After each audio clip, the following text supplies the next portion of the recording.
प्रिय स्टूडेंट्स, इस वीडियो में हम पाठ 11 त्रिविमीय ज्यामिति की प्रश्नावली 11.2 के पहले 10 सवालों को हल करेंगे। तो इस प्रश्नावली में प्रयोग होने वाले सभी फॉर्मूले और कंसेप्ट को पहले समझ लेते हैं। तो आइए शुरू करते हैं रेखा के समीकरण से। तो पहला फॉर्मूला है हमारा बिंदु ए वेक्टर से जाने वाली तथा सदिश बी वेक्टर के समांतर रेखा का समीकरण। तो ये समीकरण भी दो प्रकार का होगा, रेखा का सदिश समीकरण और रेखा का कार्तीय समीकरण। तो रेखा का सदिश समीकरण होता है आर वेक्टर बराबर A vector plus lambda B vector, जहां आर वेक्टर ओ का स्थिति सदिश है जो कि किसी रेखा पर कोई बिंदु पी दिया है। तो ये आर वेक्टर का मान होता है एक्स आई वाई जे और प्लस जेड के, ये आर वेक्टर का मान होता है। और लैम्डा कोई अचर है, लैम्डा क्या है यहाँ पर कोई अचर है या फिर इसे स्वेच्छ अचर भी कह सकते हैं। तो ये दोनों मान अलग से रखे जाते हैं और बाकी ए वेक्टर का मान सवाल में दिया होगा और बी वेक्टर का मान भी सवाल में दिया होगा। यहाँ पर यह आपको समझ लेना है कि ए वेक्टर बिंदु है और बी वेक्टर कोई सदिश है।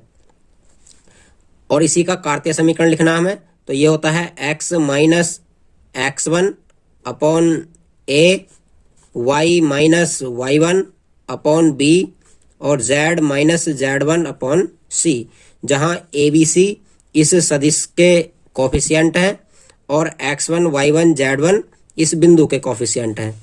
मतलब x1 y1 z1 बिंदु है और ए बी सी सदिश हैं जो कि दिक् अनुपात का कार्य करते हैं यहाँ पर। नेक्स्ट फॉर्मूला है दो बिंदुओं ए वेक्टर व बी वेक्टर से जाने वाली रेखा का सदिश समीकरण और कार्तीय समीकरण।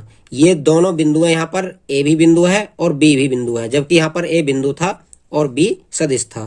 तो इसका सदिश समीकरण होता है आर वेक्टर बराबर A vector plus lambda B vector minus A vector. तो इन दोनों समीकरणों में थोड़ा थोड़ा अंतर है, यहाँ पर केवल बी वेक्टर था और यहाँ पर बी माइनस ए वेक्टर है। आर का मान यहाँ पर भी वही है जो इसमें था और लैम्डा का मान भी कोई अचर है। अब इसी का कार्तीय समीकरण लिखते हैं। तो कार्तीय समीकरण होता है x माइनस x1 बटा x2 minus x1, y minus y1 बटा y2 माइनस y1 और z माइनस z1 बटा z2 माइनस z1। ये हो जाता है कार्तीय समीकरण दो बिंदुओं से होकर जाने वाली रेखा का। नेक्स्ट फॉर्मूला है दो रेखाओं के दिक् अनुपातों या दिक् कोसाइनों में संबंध, जबकि रेखाएं लंबवत हैं या फिर रेखाएं समांतर हैं। तो दो प्रकार से रेखाएं मिलेंगी हमें। लंबवत के लिए दोनों रेखाओं के बीच का कोण 90 अंश होगा। माना कि एक रेखा इस प्रकार से चलती है और दूसरी रेखा इस प्रकार से चलती है। तो इसके जो दिक् कोसाइन है हम मान लेते हैं L1, M1 और N1। ये हमने मान लिए हैं इस रेखा के दिक् कोसाइन और इस रेखा के दिक् कोसाइन मान लेते हैं L2, M2 और N2। ये हमने इस वाली रेखा के दिक् कोसाइन मान लिए हैं। यदि इन्हीं के दिक् अनुपात दिए होते तो दिक् अनुपातों का संबंध भी सेम रहता है जो कि दिक् कोसाइनों का होता है। तो दिक् कोसाइन का लंबवत के लिए संबंध होता है L1 L2 plus M1 M2 plus N1 N2 बराबर 0। ये हमें क्या दिए हैं दिक् कोसाइन। यदि इसी रेखा के दिक् अनुपात दिए होते, मतलब A1 B1 और C1 दिए होते, यहाँ पर A2 B2 और C2 दिए होते, तो फिर हम इसी समीकरण को लिख देते हैं A1 A2 plus B1 B2 plus C1 C2। मतलब यहाँ पर चाहे दिक् अनुपात दिए हों और चाहे दिक् कोसाइन दिए हों, दोनों का अनुपात या फिर मल्टीप्लाई ये सब 0 के बराबर होती है। नेक्स्ट होगा जब रेखाएं समांतर हैं। ये लंबवत के लिए था केवल, ये है समांतर के लिए। समांतर का मतलब है कि अब की बार रेखाएं इस प्रकार से चल रही हैं दोनों ऐसे। इसके दिक् कोसाइन मान लेते हैं L1 M1 और N1। इसके दिक् कोसाइन मान लेते हैं L2 M2 और N2। तो इसका संबंध होता है L1 बटा L2 बराबर M1 बटा M2 बराबर N1 बटा N2। अब सेम यहाँ पर यदि दिक् कोसाइनों के स्थान पर दिक् अनुपात दिए होते तो यही संबंध हो जाएगा हमारा A1 बटा A2 बराबर B1 बटा B2 और बराबर C1 बटा C2 के। तो ये दोनों संबंध आपस में सेम रहते हैं। ये समांतर के लिए दिक् कोसाइनों का संबंध है और ये समांतर के लिए दिक् अनुपातों का संबंध है। किसी रेखा या सदिश के दिक् कोसाइनों में संबंध।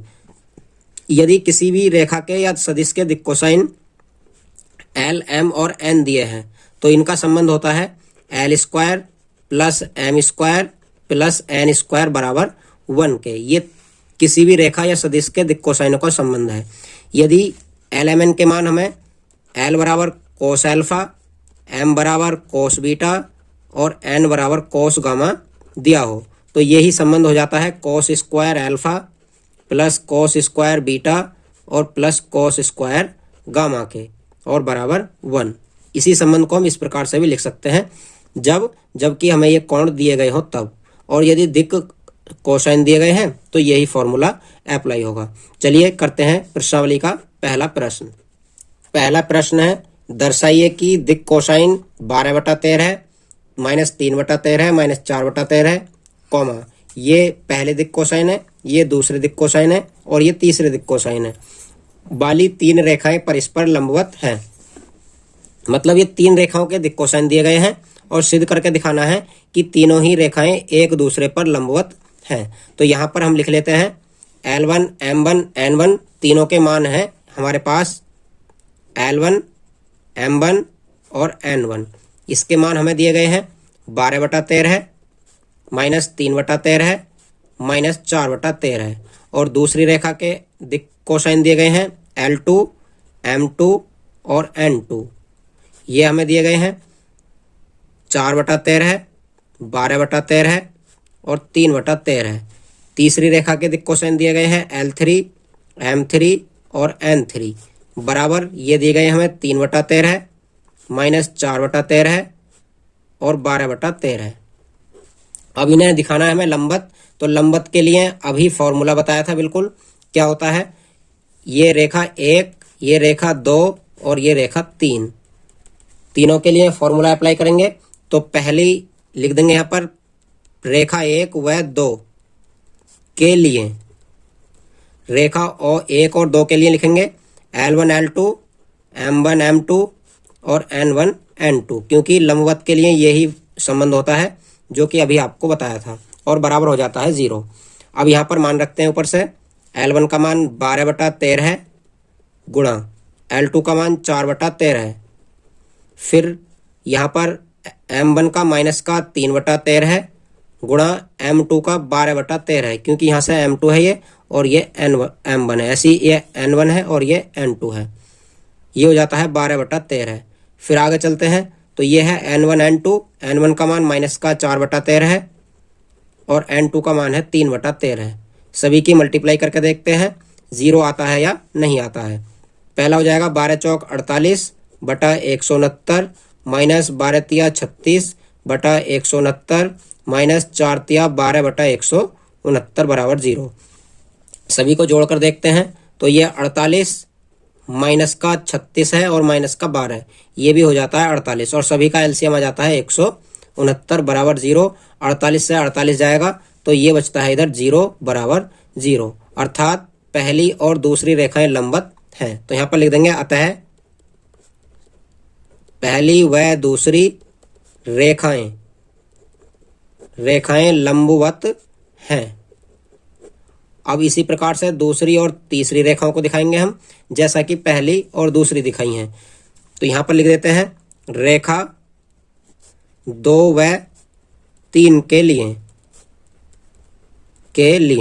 2 और 3 के लिए फॉर्मूला वही रहेगा, लेकिन अब की बार L2 और L3 लगेंगे, M2 और M3 होंगे क्योंकि रेखा 2 और 3 है और N2 और N3 होंगे, बराबर हो जाएगा 0। अब ऊपर से इनके भी मान रख लेते हैं।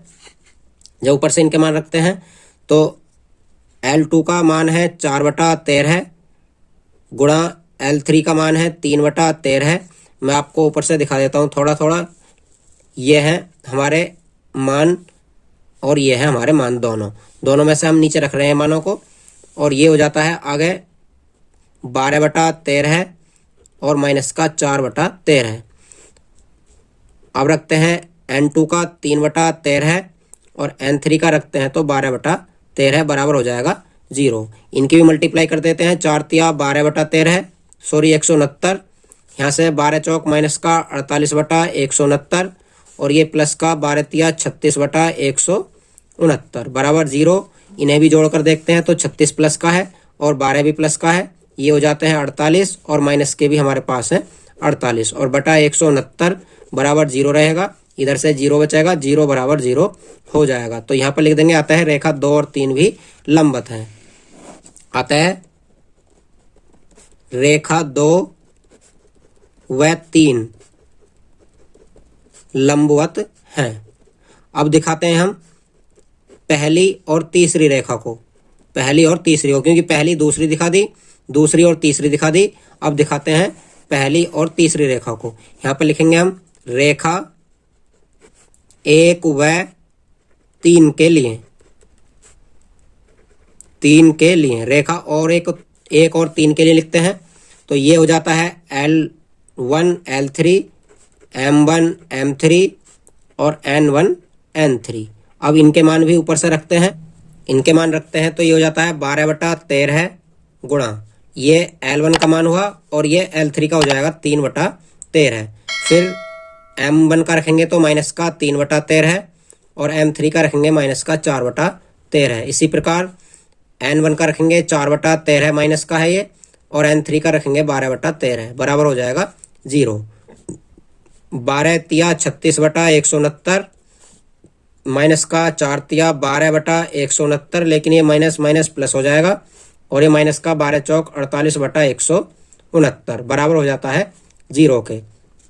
यहाँ से जोड़ते हैं इन्हें तो ये 12 और 36 प्लस का है, ये हो जाएगा 48 और माइनस का भी है 48 और सभी का एलसीएम समान है, इसलिए हर सभी का बराबर रहेगा 169 और बराबर हो जाता है 0। 48 से 48 जाएगा तो 0 बचेगा बराबर 0। जब 0 बराबर 0 आ जाता है तो लिख देंगे अतः रेखाएं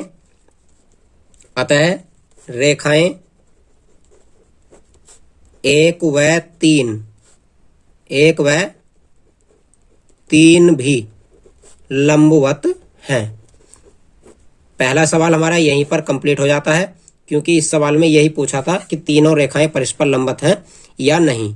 नेक्स्ट क्वेश्चन करते हैं। प्रश्न नंबर 2 है, दर्शाइए कि बिंदुओं 1 -1 2 3 4 -2 से होकर जाने वाली रेखा बिंदुओं 0 3 2 और 3 5 6 से जाने वाली रेखा पर लंब है। तो हमें यहाँ पर 2 रेखाएं दी गई हैं, एक इन दोनों बिंदुओं से जाती है और एक इन दोनों बिंदुओं से जाती है, और हमें लाकर दिखाना है कि ये दोनों ही रेखाएं परस्पर लंबवत हैं। तो लंबवत के लिए आप चाहो तो इन रेखाओं के दिक् कोसाइन निकाल सकते हैं और चाहो तो दिक् अनुपात निकाल सकते हैं, दोनों से ही आंसर आ जाता है हमारा। तो हम निकाल लेते हैं दोनों रेखाओं के दिक् अनुपात। तो लिखेंगे बिंदु 1 -1 2 व 3 4 -2 के दिक् अनुपात, दिक् अनुपात कैसे निकलते हैं? दिक् अनुपात दूसरे वाले बिंदु में से पहले वाले बिंदुओं को घटा देते हैं, मतलब ये हो जाते हैं, हम इन दिक् अनुपातों को A1 B1 और C1 कह सकते हैं, क्योंकि दूसरी रेखा के मान लेंगे A2 B2 और C2। तो ये निकलते हैं दिक् अनुपात X2 - X1 Y2 - Y1 और Z2 - Z1 करके। इस प्रकार से हम इनके मान निकाल लेंगे। X2 का मान देखेंगे 3 - 1 Y2 का देखेंगे 4 -1 है तो ये प्लस का 1 हो जाएगा, 4 + 1 Z2 का देखेंगे तो माइनस का 2 और Z1 का है प्लस का 2, तो -2 और ये -2 हो जाएगा। निकाल कर देखते हैं इन्हें जोड़ घटाकर, तो 3 में से 1 गया 2, 4 और 1 5 और माइनस का 2 और माइनस का 2 हो जाता है -4। ये निकल जाते हैं A1 B1 और C1। इसी प्रकार से दूसरी वाली रेखा के दिक् अनुपात निकालते हैं। तो यहाँ पर लिखेंगे बिंदु, दूसरे बिंदु हमारे 0 3 2 व 3 5 6 से जाने वाली रेखा के दिक् अनुपात, ये हो जाएंगे A2 B2 और C2 बराबर। फॉर्मूला यही रहेगा इनका भी, तो फॉर्मूला हमने ऊपर ही रख दिया है, इसलिए डायरेक्ट मान रखते हैं 3 - 0 5 - 3 6 - 2। घटा कर देखते हैं इन्हें तो 3 बचता है, यहाँ से 5 में से 3 गया 2 बचता है, यहाँ से 6 में से 2 गया 4 बचता है। ये हो जाते हैं A2 B2 और C2 के मान। अब हमें दिखाना है कि ये रेखाएं परस्पर लंबवत हैं। तो लंबवत होने के लिए दोनों के अनुपातों के गुणनफल का योग 0 होना चाहिए। तो यहाँ पर लिख देंगे A1 A2 plus B1 B2 plus C1 C2 बराबर 0। ये कब है? यदि रेखाएं लंबवत हैं तब है ये, वरना ऐसा नहीं होगा। यदि रेखाएं लंबवत हैं तब। A1 A2, A1 का मान रखते हैं तो 2, A2 का रखते हैं यहाँ से 3, फिर B1 का रखते हैं 5 और B2 का रखते हैं 2, फिर C1 का रखते हैं -4 और C2 का रखते हैं +4, बराबर हो जाता है 0। मल्टीप्लाई करेंगे 3 दूनी 6, 5 दूनी 10 और 4 चौक 16 बराबर 0। जोड़कर देखेंगे तो 6 और 10 16 और ये 16 0 बचेगा, तो हमारा 0 आ जाता है। और जब 0 बराबर 0 है तो दोनों साइड बराबर है, लिख देंगे अतः रेखाएं परस्पर लंबवत हैं। अतः रेखाएं परस्पर लंबवत हैं। या हम ये भी लिख सकते हैं कि इति सिद्धम का मतलब हमें यही सिद्ध करना था। नेक्स्ट क्वेश्चन करते हैं। प्रश्न नंबर 3 है, दर्शाइए कि बिंदुओं 4 7 8 2 3 4 से होकर जाने वाली रेखा बिंदुओं इन दोनों से जाने वाली रेखा के समांतर है। तो सेम प्रश्न है बिल्कुल, उसमें कहा था लंबवत है और इसमें कहा है समांतर है। तो हम इन दोनों बिंदुओं के और इन दोनों बिंदुओं के दिक् अनुपात निकाल लेते हैं। लिख देंगे बिंदु 4 7 8 व 2 3 4 से जाने वाली रेखा के दिक् अनुपात अभी निकाले थे बिल्कुल। दिक् अनुपात निकालेंगे तो ये हो जाते हैं A1 B1 और C1 बराबर x2 - x1 y2 - y1 z2 - z1। मान रखते हैं सभी के। तो x2 का मान है हमारा 2, x1 का मान है 4, 2 - 4 y2 का 3 और y1 का 7। तो ये हो जाता है 3 - 7 z1 का 4 और z2 का 8, z2 का 4 और z1 का 8। अब इन सभी को घटाकर देखते हैं तो ये बच जाते हैं हमारे, 2 में से 4 जाएगा -2 बचेगा, 3 में से 7 जाएगा -4 बचेगा और 4 में से 8 जाएगा तो -4 बचेगा। ये A1 B1 और C1 के मान आ जाते हैं। अब निकालते हैं बिंदुओं -1 -2 1 व 1 2 5 से जाने वाली रेखा के दिक् अनुपात।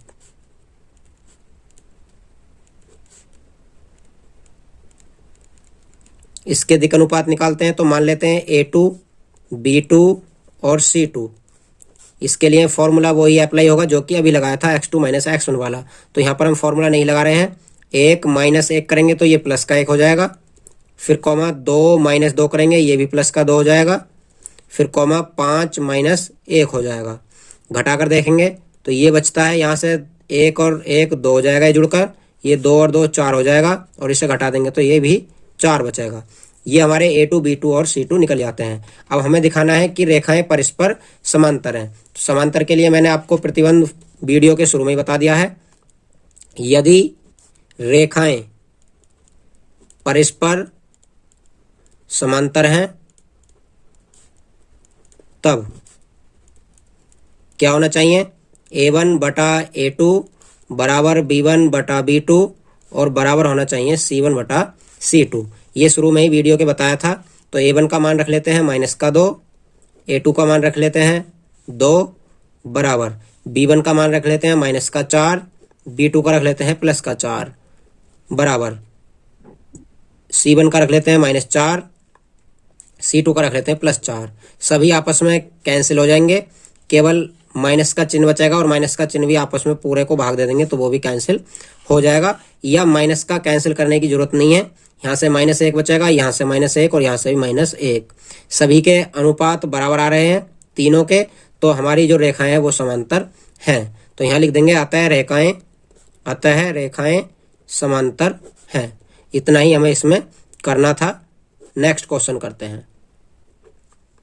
बिंदु 1, 2, 3 से गुजरने वाली रेखा का समीकरण ज्ञात कीजिए जो सदिश 3i plus 2j minus 2k के समांतर है। तो हमें यहाँ पर ये बिंदु दिया है a मान लेंगे इसे, और ये सदिश दिया है b।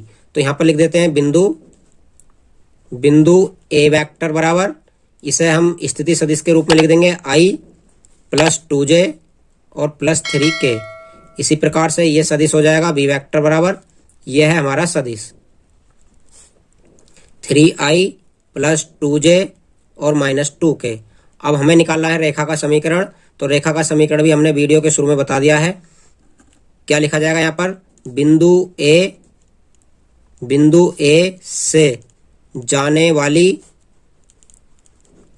वाली तथा सदिश बी वेक्टर के समांतर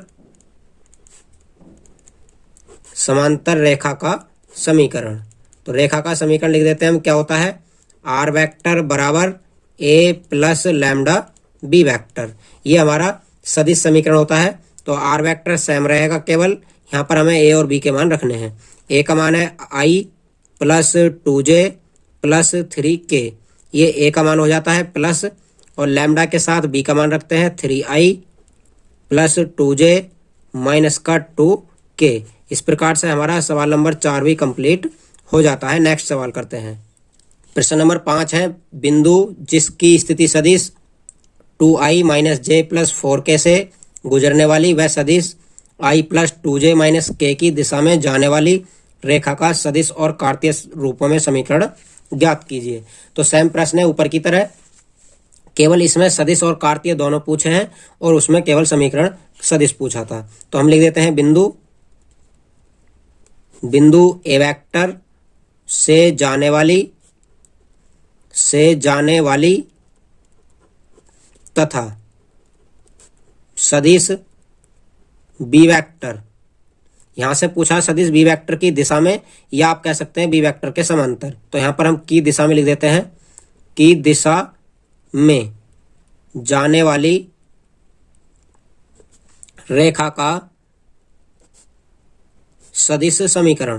पहले हम सदिश लिखेंगे, उसके बाद कार्तीय रूप उसका ज्ञात करेंगे। तो सदिश समीकरण हो जाता है आर वेक्टर बराबर A vector plus lambda B vector, जैसा कि इससे ऊपर वाले प्रश्न में लगाया था। तो आर वेक्टर ऐसे रहेगा, केवल हमें ए का और बी का मान रखना है।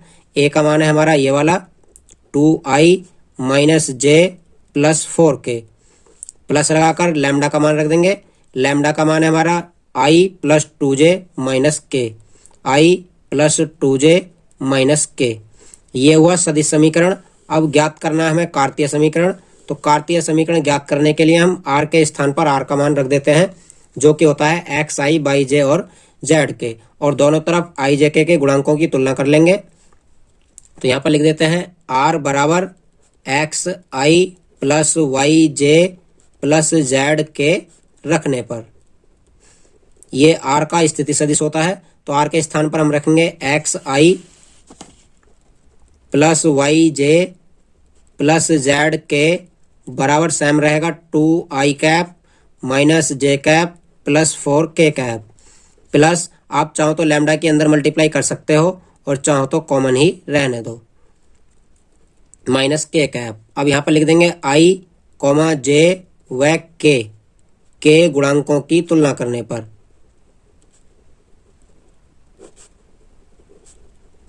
दोनों की तुलना करेंगे, दोनों ही तरफ। जब इधर से तुलना करते हैं तो हमारा i का गुणांक है x, इधर से तुलना करते हैं तो i का गुणांक 1 2 है, और 1 है i का गुणांक यहाँ पर लैम्डा, तो ये प्लस का लैम्डा हो जाएगा। यहाँ से लैम्डा का मान निकालेंगे तो ये 2 इधर घट जाएगा आकर x माइनस 2 बराबर बचेगा लैम्डा। इसी प्रकार से y के गुणांकों की तुलना करेंगे, सॉरी j के, तो इधर y बचेगा, और इधर से माइनस का 1 है यहाँ पर j का गुणांक, और यहाँ पर j का गुणांक है 2, लेकिन साथ में लैम्डा भी रहेगा क्योंकि इसकी मल्टीप्लाई अंदर होनी है। तो यहाँ से हो जाता है 2 लैम्डा। यहाँ से 1 को इधर लेकर आएंगे और 2 आ जाएगा इसके बटे में, तो हो जाता है y प्लस 1 इधर आकर, और ये 2 आ जाता है यहाँ पर बटे में, ये बचता है इधर लैम्डा। अब नेक्स्ट होता है k का गुणांक। तो k का गुणांक है यहाँ पर हमारा z, और इधर है k का गुणांक 4, और यहाँ पर है k का गुणांक -1 और लैम्डा की अंदर मल्टीप्लाई करेंगे तो माइनस का लैम्डा हो जाएगा। जब यहाँ से मान निकालेंगे तो ये 4 इधर आकर घट जाएगा, z-4 और ये यहाँ पर माइनस का 1 लैम्डा बोला जाएगा। इस -1 को आपको इसके बटे में लेकर आना होगा और इधर बचेगा लैम्डा। ये भी लैम्डा का मान है, ये भी लैम्डा का मान है और ये भी लैम्डा का मान है। तीनों ही लैम्डा के मान है तो तीनों मान आपस में बराबर होने चाहिए। तो यहाँ पर लिख देते हैं हम लैम्डा का विलोपन करने पर, लैम्डा का विलोपन करने पर। विलोपन का मतलब है ये सब लैम्डा के मान है तो सभी लैम्डाओं के स्थान पर लैम्डा के मान रख देते हैं। यहाँ से x-2 यहाँ पर बटे में कुछ नहीं है तो यहाँ पर 1 लगा सकते हैं हम, बराबर यहाँ से है y+1/2 और बराबर यहाँ से है लैम्डा का मान z-4/-1। ये सभी लैम्डा के मान थे इसलिए सभी को बराबर रख दिया है और यही हमारी रेखा का कार्तीय समीकरण हो जाएगा। नेक्स्ट क्वेश्चन करते हैं। प्रश्न नंबर 6 है, उस रेखा का कार्तीय समीकरण ज्ञात कीजिए जो बिंदु -2, 4, -5 से जाती है और x+3/3 बराबर y-4/4 बराबर z+8/6 के समांतर है।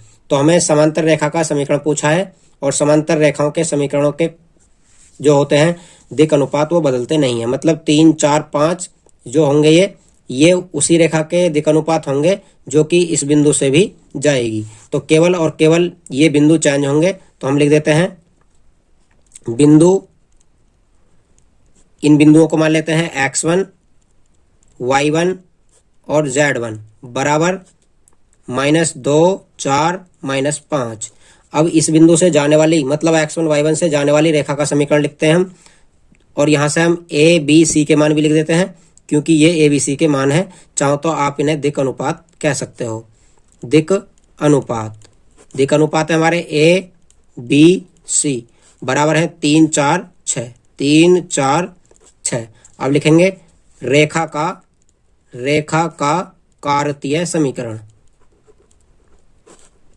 कार्तीय समीकरण। और कार्तीय समीकरण होता है x-x1/a, y-y1/b और z-z1/c जो कि इसी रेखा के समांतर है। तो यहाँ पर ये भी लिख सकते हैं हम दी गई रेखा के समांतर रेखा का कार्तीय समीकरण। मान रख लेते हैं ऊपर से x-x1 का मान दिया -2 तो ये +2 हो जाएगा बटा a का मान है हमारा 3। आप चाहो तो जो यहाँ पर 3, 4 दिए हैं उन्हीं को यहाँ पर लिख सकते हो बराबर y-y1 का मान है 4 और बटा b का मान 4 ही रहेगा बराबर z-z1 का मान है -5 तो ये +5 हो जाएगा और बटा c का मान हमारा 6 रहेगा। तो इस प्रकार से हमारा रेखा का जो कार्तीय समीकरण है वो निकल जाता है। नेक्स्ट क्वेश्चन करते हैं। क्वेश्चन नंबर 7 है, एक रेखा का कार्तीय समीकरण x-5/3 y+4/7 z-6/2 है, इसका सदिश समीकरण ज्ञात कीजिए। तो हमें जो रेखा का समीकरण दिया है इसकी तुलना पहले इसी के कार्तीय समीकरण से करते हैं क्योंकि ये कार्तीय समीकरण दिया गया है। तो हम लिखेंगे रेखा के समीकरण की तुलना,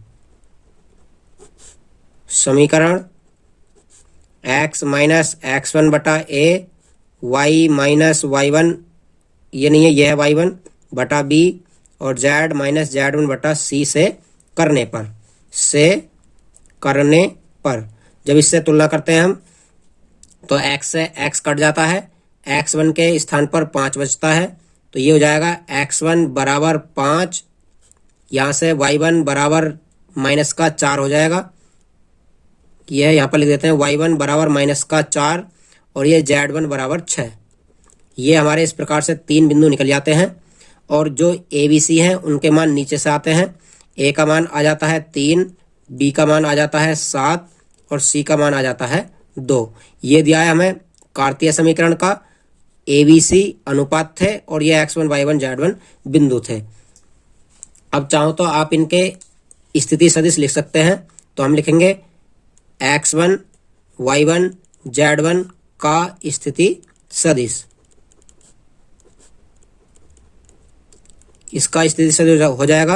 यहाँ पर बिंदु भी लिख देंगे पीछे, बिंदु x1 y1 z1 का स्थिति सदिश a वेक्टर बराबर 5i हो जाएगा, ये -4j हो जाएगा और +6k के हो जाएगा। इसी प्रकार ये सदिश है, सदिश का भी स्थिति सदिश लिख देते हैं।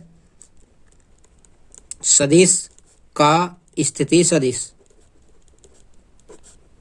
तो सदिश का स्थिति सदिश हो जाता है, सदिश को हम बी वेक्टर बोलते हैं, और ये हो जाता है 3i plus 7j plus 2k। ये हमारा हो जाता है स्थिति सदिश। अब निकालना है हमें रेखा का सदिश समीकरण, तो लिख देते हैं रेखा का सदिश समीकरण। रेखा का सदिश समीकरण,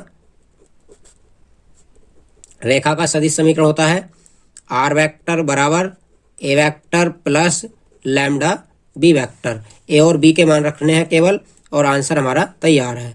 आर वेक्टर बराबर ए का मान है 5i minus 4j plus 6k, ये ए का मान हो जाता है, प्लस लैम्डा, और अब बी का मान रख देते हैं। बी का मान है 3i plus 7j plus 2k।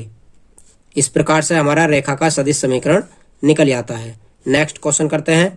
Question number 8, मूल बिंदु और 5 माइनस 2 3 से जाने वाली रेखा का सदिश तथा कार्तीय रूप में समीकरण ज्ञात कीजिए। तो यहाँ पर दो बिंदु दिए गए हैं, एक है मूल बिंदु और एक जो कि हमारे सामने दिखाया गया है। तो मूल बिंदु का स्थिति सदिश और इस बिंदु का स्थिति सदिश हम लिख लेते हैं। तो यहाँ पर लिख देंगे मूल बिंदु, क्या होते हैं मूल बिंदु, 0 0 0 का स्थिति सदिश।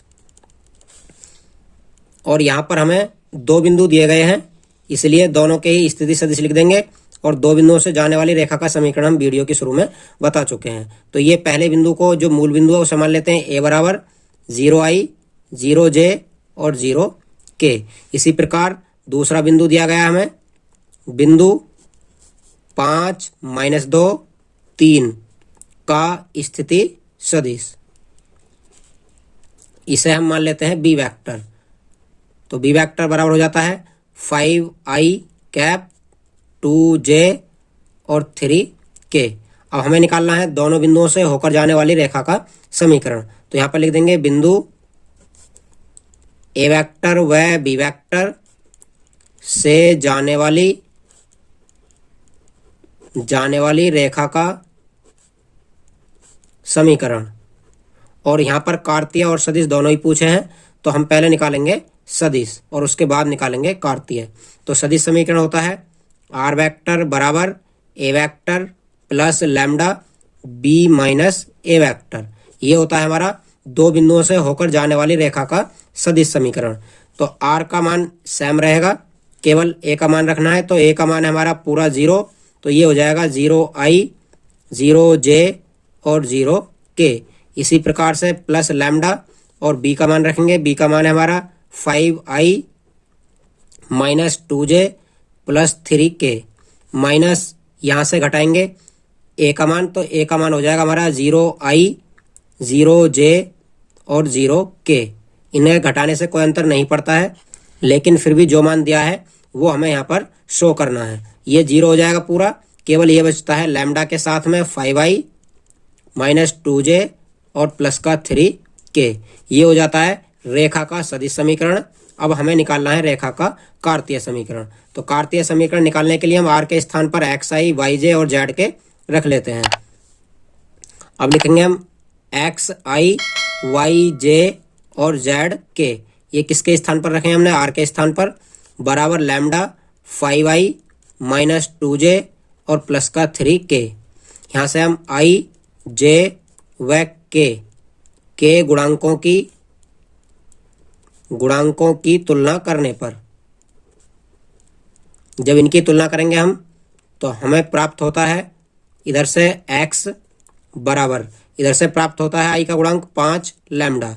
हमें यहाँ पर केवल लैम्डा रखना है, इसलिए x और बटे में 5 ले आएंगे, बराबर बचेगा लैम्डा। इसी प्रकार j के गुणांक की तुलना करते हैं, इधर y है j का गुणांक और इधर माइनस का 2 है, माइनस का 2 बटे में ले आएंगे, बराबर बच जाएगा लैम्डा। इसी प्रकार k का गुणांक है z और इधर k का गुणांक है 3, और लैम्डा के अंदर मल्टीप्लाई करेंगे 3 लैम्डा, 3 को अपॉन में ले आएंगे, बराबर बच जाता है लैम्डा।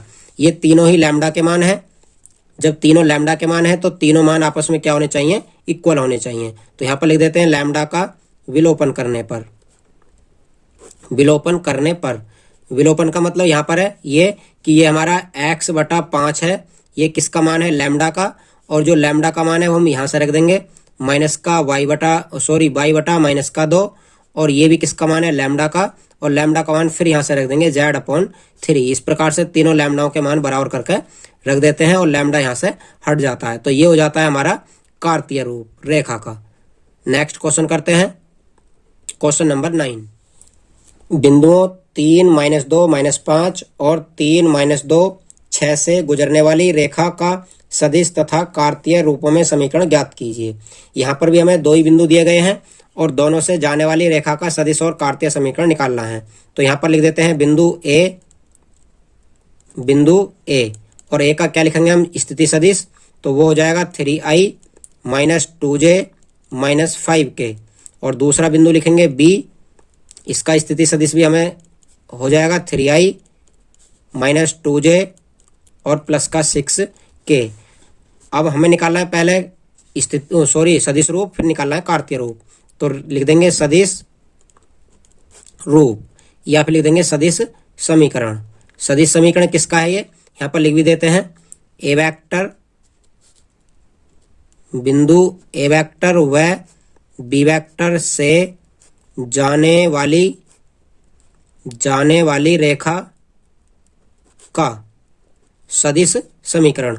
आर वेक्टर बराबर अभी फॉर्मूला लगाया था बिल्कुल, ए वेक्टर प्लस लैम्डा और बी माइनस ए वेक्टर, ये था हमारा दो बिंदुओं से होकर जाने वाली रेखा का सदिश रूप। मान रखेंगे तो आर वेक्टर सेम रहता है, ए का मान रखते हैं ऊपर से 3i - 2j - 5k, फिर प्लस लैम्डा, और बी का मान रखते हैं बी के स्थान पर 3i - 2j और प्लस का 6k। अब इसमें से घटाना है हमें ए का मान, तो ए का मान इसमें से हम घटा देते हैं क्योंकि साथ में दिया है हमें -a का मान घटाएंगे, माइनस का 3i हो जाएगा, माइनस का प्लस हो जाएगा ये 2j, और ये भी प्लस का हो जाएगा 5k जो कि ये वाला दिया है। अब घटाकर देखते हैं तो जो बचते हैं वही हमारा आंसर होगा रेखा के सदिश रूप का। तो यहां से बच जाता है लैम्डा, और लैम्डा के साथ है 3i और प्लस का माइनस का 3i, दोनों आपस में कैंसिल हो जाते हैं तो ये i नहीं बचते हैं। फिर j देखते हैं तो ये प्लस माइनस का 2j और ये प्लस का 2j है, j भी आपस में कैंसिल हो जाते हैं, नहीं बचते हैं। k देखते हैं तो ये 6k प्लस का और 5k भी प्लस का है, तो ये हो जाता है 11k, केवल k बचता है, बाकी सब कैंसिल हो जाते हैं। तो ये हो जाता है हमारा रेखा का सदिश रूप। अब निकालना है कार्तीय रूप। कार्तीय रूप निकालने के लिए हम r के स्थान पर xi, yj और z के रख देते हैं। तो यहाँ पर लिखते हैं कार्तीय समीकरण। कार्तीय समीकरण के लिए xi, yj और z के यहाँ पर रख देते हैं। बराबर इधर है हमारा 3i 2j - 5k, ब्रैकेट बंद करने के बाद प्लस यहाँ से है 11, और आप चाहो तो इसके अंदर मल्टीप्लाई कर सकते हो लैम्डा, और ये है k, 11 लैम्डा k। अब क्या लिखना है, सेम पीछे से लिखते आ रहे हैं, i, j व k गुणांकों की तुलना करने पर, जब इनकी तुलना करते हैं तो इधर है हमारा xi का गुणांक और इधर है हमारा i का गुणांक 3, और इधर से और कोई गुणांक नहीं है i का, तो यहाँ से मान सकते हैं हम 0 लैम्डा, या फिर आप केवल 0 ही लिख सकते हैं, प्लस का 0 और लैम्डा। यहाँ से हम x - 3 लेकर आएंगे, बराबर बचेगा 0 लैम्डा, मतलब लैम्डा यहाँ पर 0 आ जाएगा ये बटे में, तो बराबर बचेगा लैम्डा। फिर यहाँ से y का देखते हैं तो इधर y है j का गुणांक, और इधर है j का गुणांक माइनस का 2, और यहाँ पर j का गुणांक नहीं है तो 0 लैम्डा हो जाएगा। इधर प्लस का 2 हो जाएगा आकर, और जो 0 है वो इसके बटे में आ जाएगा, बराबर बचेगा लैम्डा। अब तीसरा है k का गुणांक, तो k का गुणांक है हमारा इधर z, और इधर k का गुणांक है माइनस का 5, और यहाँ से है प्लस का 11 लैम्डा। अब यहाँ से z इधर लेकर आएंगे, 5 को प्लस का 5 हो जाएगा, और ये 11 आ जाएगा इसके बटे में, बराबर बचेगा लैम्डा। अब यहाँ पर हम लैम्डा का विलोपन करते हैं तो हमारी रेखा का कार्तीय रूप निकल जाएगा। लैम्डा का विलोपन करने पर जब लैम्डा का विलोपन करते हैं, यहाँ से x - 3/0, यहाँ से y 2/0 और यहाँ से z प्लस 5/11 हो जाएगा। इस प्रकार से हमारा सवाल नंबर 9 भी कंप्लीट हो जाता है। सवाल नंबर 10 करते हैं। सवाल नंबर 10 दिया गया हमें, निम्नलिखित रेखा युग्मों के बीच का कोण ज्ञात कीजिए। तो यहाँ पर दो दो रेखाएं दी गई हैं जो कि दोनों ही सदिश रूप में हैं। तो हम इस रेखा की तुलना सदिश रूप वाली रेखा से कर लेते हैं। तो लिखेंगे रेखा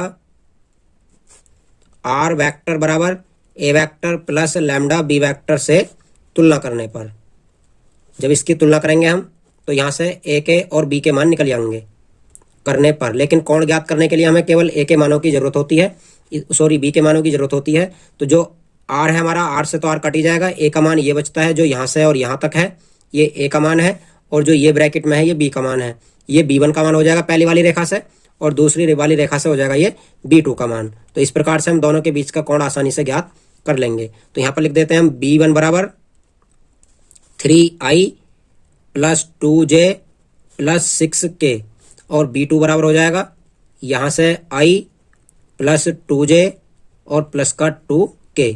अब कोण निकालने के लिए फॉर्मूला होता है हमारा cos थीटा बराबर b1 डॉट b2 बटा b1 का मापांक और b2 का मापांक। ये हमारा कोण निकालने का फॉर्मूला है जो कि पिछले पाठ में भी हमने पढ़ा था। तो हम b1 b2 के मान रख लेते हैं। तो b1 और b2 के मान हो जाएंगे हमारे, b1 का मान है, आप चाहो तो नीचे भी रख सकते हो और चाहो तो यहाँ पर रख लेंगे।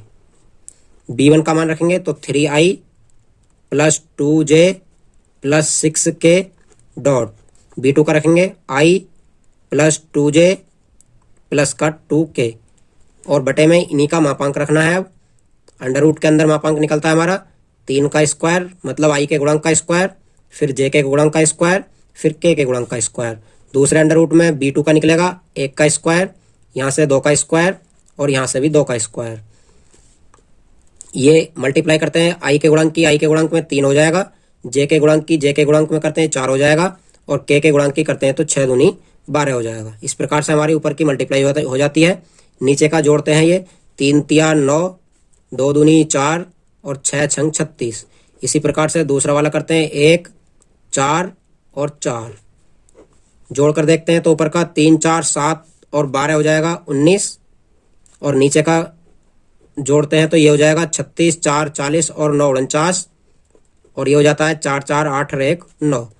टोटल निकल कर आ जाता है यहाँ से 19 बटा ये हो जाता है, यहीं पर लिख देते हैं 19 बटा ये 7 हो जाता है, और ये हो जाता है 3, तो ये हो जाएगा 7 तिया 21। ये कोस थीटा निकल कर आया हमारा, लेकिन हमें निकालना है थीटा का मान। तो थीटा का मान निकालने के लिए कोस को इन्वर्स बनाना होगा, इसलिए थीटा बराबर हो जाएगा कोस इन्वर्स 19 बटा 21। ये 10वां सवाल का पहला पार्ट था जो कि कंप्लीट हो चुका है। दूसरा पार्ट करते हैं। तो इसी का दूसरा पार्ट है r वेक्टर बराबर 3i plus j minus 2k plus lambda i minus j minus 2k, और r वेक्टर बराबर 2i minus j minus 56k plus का म्यू 3i माइनस का 5j माइनस का 4k। यहाँ पर भी हम इसकी तुलना कर देंगे r वेक्टर बराबर a प्लस लैम्डा b से तुलना करने पर। तो सेम ऊपर वाला प्रश्न जैसा हुआ था वैसा ही प्रश्न ये होगा, इसलिए ये प्रश्न आपके लिए होमवर्क है। यहाँ से आप b1 का मान निकालेंगे और यहाँ से आप ये b2 का मान निकालेंगे। b1 और b2 का मान निकालने के बाद सेम इसी फॉर्मूले में मान रख देंगे और आपका जो भी कोण होगा वो निकल कर आ जाएगा। तो हमने आज इस वीडियो में पहले 10 प्रश्न कंप्लीट कर लिए हैं। यदि आपको ये वीडियो पसंद आई है, सभी सवाल समझ आए हैं, तो चैनल को सब्सक्राइब करें, वीडियो को शेयर करें, लाइक करें और बेल आइकन को प्रेस करना ना भूलें, ताकि आपको समय पर प्रत्येक वीडियो की नोटिफिकेशन मिलती रहे। जय हिंद।